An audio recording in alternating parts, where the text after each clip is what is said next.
Say something, I'm giving up on you. Moterys, kad man jūsų bėdos dėl pilvo. Tikrai neverkiu, kad pasaulis prarado spalvas, tik norėjau parodyti. Tikrai yra blogiau atrodančių pilvų, kurių dietomis nesumažinsi.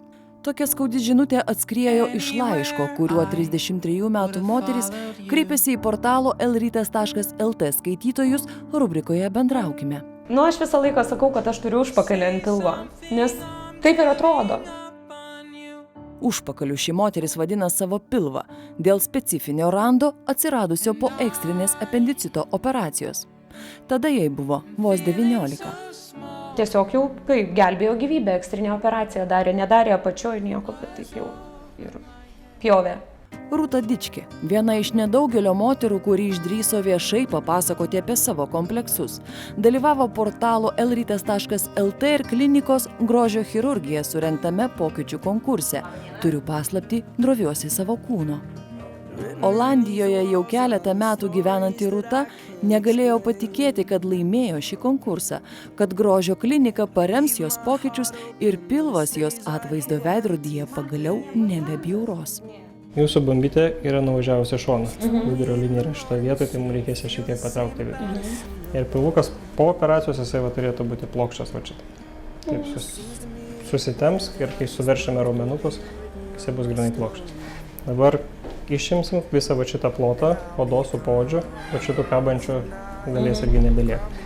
Ir tuo pačiu pasirpsim šiek tiek juosmenį tam, kad gražiau įsiliminuotų. Aš įsivaizduoju, kaip aš su savo džinsais būsiu ir galėsiu tokią bliuskutę, maikutę užsidėti, kuri man patinka. Ir tiesiog pasisukus šonu, aš nematysiu to užpakalio, tų žandų užpakalio. Vat ir viskas.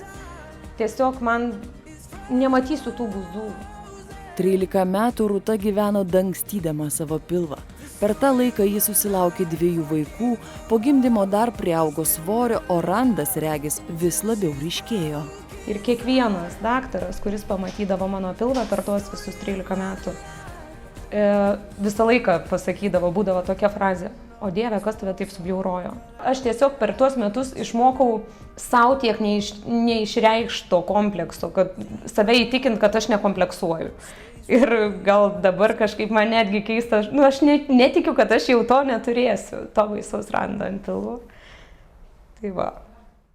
Netrukus randas brutaliai deformuojantis jos pilvą pašalintas su visu susikaupusiu odos perteklium. Per pilvo plastinę operaciją daktaras Kęstutis Maslauskas šalina ir juosmens dalyje susikaupusius riebalus. Tiesa, plastinės ir rekonstrukcinės chirurgijos gydytojas pastebi, kad tokie išvaizdą bjaurojantis reiškiniai ne vien skubios apendicito operacijos pasekmė. Tokie pakitimai ypač dažni po gimdymų.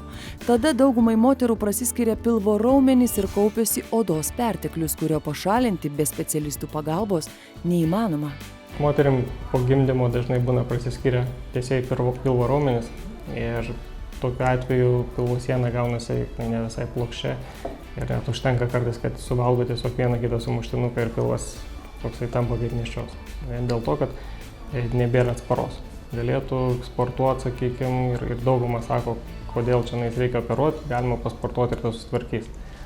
Esmė yra tame, kad raumenys jie sustiprės, bet jeigu jie yra prasiskyrę, vis tiek pilvo sienos silpnumas jisai išlieka. Kelios valandos patyrusios komandos darbo ir operacija baigta. Operacija sklandžiai praėjo, iš tikrųjų nebuvo jokių problemų, jokių komplikacijų. Kraujavimas buvo nežymus visiškai, o išsiurbėm iš nugaros apie pusę litro panašiai ir nuo pilvo odos perteklio sumėm 0,5 kilogramų. Oi, jūs neįsivaizduojat, kokia dėkinga aš, kad atsibudau. Dabar jau aš labai laiminga. Kurį laiką ji turės save pasaugoti, nekilnoti sunkumų, nenešioti ant rankų vaikų, segėti korsetą, bet po kelių mėnesių apžiūrai į Kauno kliniką grožio chirurgiją grįžusi Rūta įrodė, kad dėl tokio rezultato buvo verta. Dar daugiau, ji neslėpė susižavėjimo tuo, kokia tapo. Aš dar ir pilvą atidengt galiu. Taip netyčia atsidengi. Reikėtų pasižiūrėti, kaip atrodo dabar jūsų pilvukas. Jau kiek dabar, jau 3 mėnesiai praėjo, taip? Gerai, tai tada jeigu pasirodytume, biškutėlį bliskutį aukščiau kilstel. Gerai, tada pasižiūrim. Iš tikrųjų, ką matau, tai bambytė labai graži, apvali, per patį centrą labai puikiai atrodo, pats randukas irgi jisai siaurutis, nieko neišsiplėtė, pilvukas plokščias, kaip ir tikėjomės, dabar viskas priklauso absoliučiai nuo jūsų. Ar jūs išsaugosite tą rezultatą, ar po to vėlgi jisai, sakykime, keisis per laiką. Nu, kiekvieną rytą mano toks ritualas. Atsikbudau, tiesiai iš lovos, į pirmą aukštą, prie veidrodžio, tada jau į tualetą, tada vėl prie veidrodžio, tada jau į viršų praustis. Nu, tiesiog, nu taip yra, nu nežinau. Nu, atrodytų, nu, kiekviena moteris ten atsistoja, ten į save, bet kur einant, sakykime, mieste einant, pro parduotuvės, pro vitrinas, ne?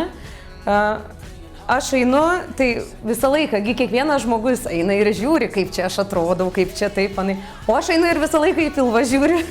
Per laiką pilvukas keisis priklausomai vėlgi nuo pačios pacientės. Jeigu jinai priaugs svorio, tai to grožio kažkiek sumažesnis, tada vis tiek podinis sluoksnis yra, jisai kažkiek įsiplės. Ir jeigu jinai vėlgi pasportuos ir sakykime, prisilaikys dietų, automatiškai svoris stabilus bus arba šiek tiek ir mažės. Tai pilvukas dar jisai netgi ir plokštesnis darysis. 13 metų pilvą bjaurojusio rando nebeliko. Po operacijos žemai atsiradęs randas po truputį šviesės ir netrukus jo beveik nesimatys. Dabar jį galima paslėpti po kelnaitėmis, kas anksčiau buvo neįmanoma. O svarbiausia, 2 vaikų mama atsikratė komplekso ir jaučiasi kur kas gražesnė. Aš galiu tik pasakyti, kad aš gal netgi ir kitos operacijos neturėjau va tokio vaizdo, kaip yra dabar. Net tada, kai visai kudutė buvau, sakykime, vidurinę mokyklą baiginėjant. Dėl to, kad pas mane liemens tokio nebuvo. Visą laiką taip tiesiai buvo, o dabar čiut matosi linkimai. Ir pilvas tas kitoks, jisai, aišku, nėra ten koks raumeningas labai, bet jis toks, nu nežinau, nu va toks, kokio aš norėjau. Geriausias variantas, ką aš galėjau galvoti ir net neįsivaizduoju, su kuo palyginti, su idealiu pilvu.